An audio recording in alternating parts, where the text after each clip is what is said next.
Irjen Pol Dwi Purwanto Smiley cium artikelik bagus dibaca untuk memahami kondisi global dan Indonesia sekarang, perlu sabar bacanya, agak panjang.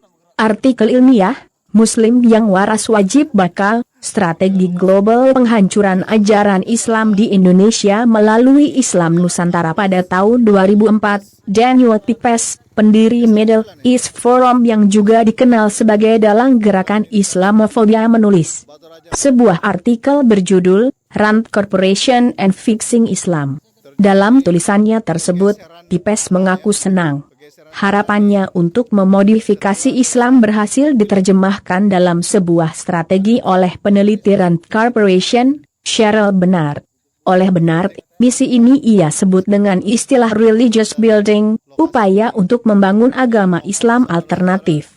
Bernard mengakui bahwa misi ini sangat berbahaya dan kompleks, jauh lebih menakutkan dibanding misi nation building.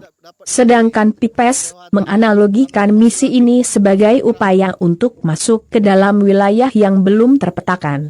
Ini adalah sesuatu yang belum pernah dicoba sebelumnya, tulisnya.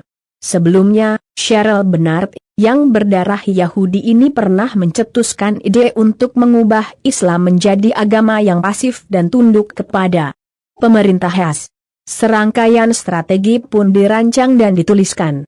Ia memaparkan konsepnya itu dalam buku berjudul Civil Democratic Islam, Partners, Resources, and Strategies. Mereka ingin mengubah Islam, karena ajarannya yang murni tidak akan mengizinkan non-muslim mengendalikan umat Islam, sumber daya mereka, tanah mereka, atau kekayaan mereka. Bagi mereka ini adalah masalah besar. Gayung bersambut. Presiden George W. Bush Jr. menyambut strategi tersebut. Khilafah menjadi salah satu ajaran dalam Islam yang mereka hantam. Dalam sebuah pidatonya pada bulan September 2006, Bush mengungkapkan, mereka berharap untuk membangun utopia politik kekerasan di Timur Tengah, yang mereka sebut khilafah. Khilafah ini akan menjadi kekaisaran Islam totaliter yang mencakup semua wilayah Muslim. Baik saat ini maupun di masa lalu, membentang dari Eropa ke Afrika Utara, Timur Tengah, hingga Asia Tenggara. Tak hanya itu, dalam pidato yang sama, Bush pun bersumpah, tak akan membiarkan khilafah tegak. Saya tidak akan membiarkan hal ini terjadi. Dan tidak ada seorang pun presiden Amerika di masa depan yang akan membiarkannya juga, jika AS mampu mencegah pembentukan kekhalifahan, mengontrol minyak dan sumber daya energi lainnya di dunia Islam, maka, akibatnya, mereka akan memiliki kekuatan untuk memaksakan kebijakannya di seluruh dunia yang bergantung pada minyak tersebut. Misi yang dicanangkan oleh Bernard adalah bagian dari program perang melawan teror, sebuah perang yang menurut Presiden George W. Bush dan Menteri Luar Negeri saat itu, Colin Powell, identik dengan perang salib. Perang salib ini, perang melawan terorisme ini akan memakan waktu cukup lama. Dan rakyat Amerika harus bersabar. Saya akan bersabar, kata Bush dalam pidatonya tahun 2001. Pada tahun 2004, dalam percakapannya dengan Presiden Pakistan saat itu, Pervez Musharraf, Powell mengatakan, saya memanggil Presiden Musharraf dan berkata, kami butuh jawaban Anda sekarang. Kami membutuhkan Anda sebagai bagian dari kampanye ini, perang salib ini Islam ala Rand Corp. Pertanyaannya, bisakah Amerika meyakinkan kaum muslimin di seluruh dunia untuk menerima Islam ala Rand ini? Tidak. Rand Corporation pun telah mengakui hal ini. Mereka meyakini bahwa umat Islam telah kehilangan kepercayaan kepada Amerika. AS kalah dalam perang gagasan di dunia Islam, gagal mempromosikan kebijakannya kepada umat Islam yang waspada terhadap niat dan kemunafikan Amerika, menurut penasehat Pentagon. Maka dari itu, Rand Corp menyatakan bahwa dalam program ini tangan Amerika harus disembunyikan. Sementara, boneka Muslim yang dipilih dengan hati-hati harus berada di garis depan untuk mengantarkan Islam versi baru ini. Lantas siapa yang akan menjadi boneka dalam Islam ala Rand Corp? Bagi mereka, mitra ideal untuk menjalankan pekerjaan ini adalah Muslim dari dalam komunitas umat Islam yang akan bekerja untuk kepentingan Amerika. Rand melabeli mereka sebagai kaum modernis moderat. Ciri dari kelompok modernis ini, menurut Bernard, adalah keinginan untuk memodernkan dan mereformasi Islam, agar sejalan dengan zaman. Lalu, bagaimana mereka mampu menjalankan misi dari pemerintah AS tersebut? Pertama, Rand merekomendasikan agar Muslim yang memahami Islam sejati dan ingin menerapkan syariat Islam disingkirkan, dengan melabelinya sebagai fundamentalis dan ekstremis, pengecut dan pengacau. Rand memberi saran kepada Amerika untuk mendiskreditkan dan menghina para pengikut Islam sejati. Setelah menyingkirkan kelompok fundamentalis, AS akan mengangkat kaum modernis sebagai role model dan pemimpin Islam. Mereka memberikan dukungan kepada kaum modernis, apapun yang mereka minta, antara lain dengan mengontrol sistem pendidikan, pendanaan, liputan media, sehingga kaum modernis bisa menyingkirkan halangan yang menghambat dominasi Amerika. Rand menyarankan, buat role model dan para pemimpin dari kalangan modernis, mereka harus dipelihara dan ditampilkan secara publik sebagai wajah Islam kontemporer.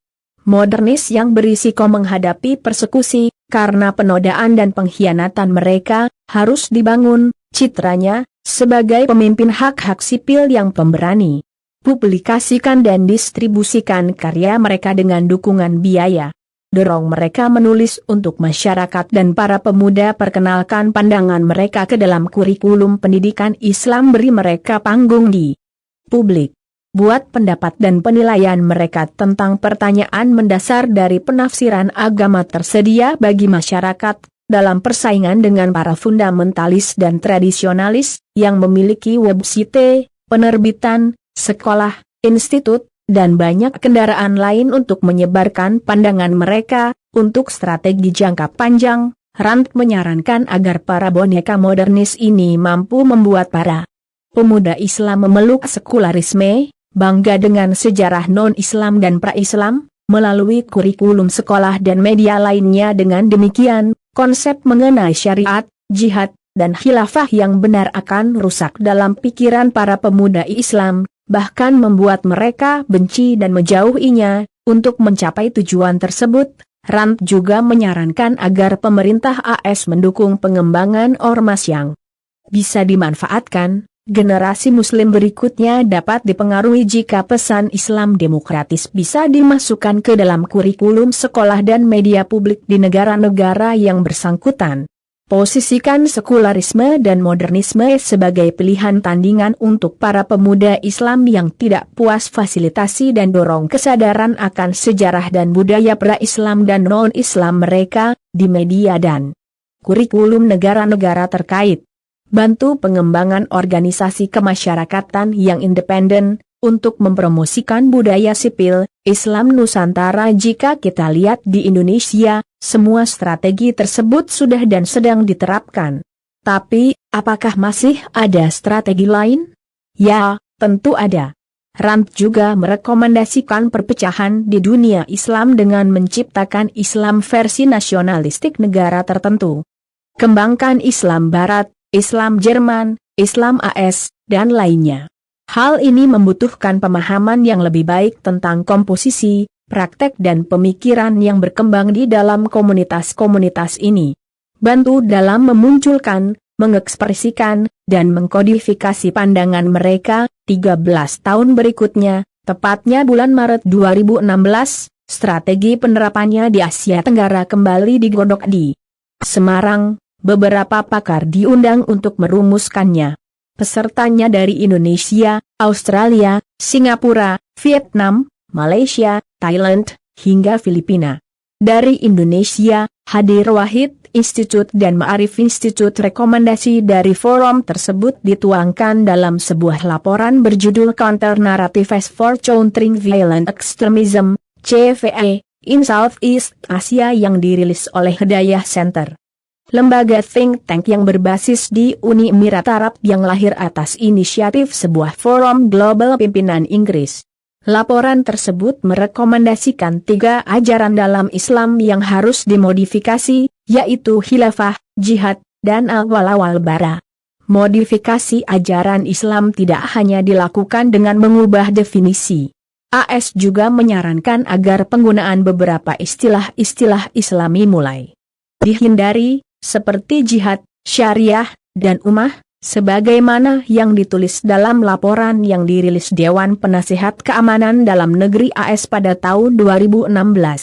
Selain itu, rekomendasi lainnya adalah dengan mengembangkan Islam dalam konteks lokal Islam Indonesia, bukan Islam di Indonesia. Narasi yang lebih dikedepankan adalah narasi toleransi dan pluralisme, dan bahwa Islam juga sama dengan agama-agama yang lain, untuk membangun identitas Islam lokal tersebut, antara lain dengan mengembangkan materi khutbah dengan konteks lokal yang mengedepankan tema-tema toleransi, perdamaian, hak perempuan, dan seterusnya. Rekomendasi lebih detail dirilis pada bulan Agustus 2016 dengan judul Undermining Violent Extremist Narratives in Southeast Asia, A How to Guide. Laporan tersebut berisi panduan yang lebih praktis dalam mengimplementasikan strategi di atas. Sasaran utama dari proyek ini adalah pemuda dan wanita, agar pesan-pesan dan narasi tersebar lebih efektif. Mereka menyarankan penggunaan tokoh agama yang bisa digalang untuk menyebarkan Islam alternatif ini.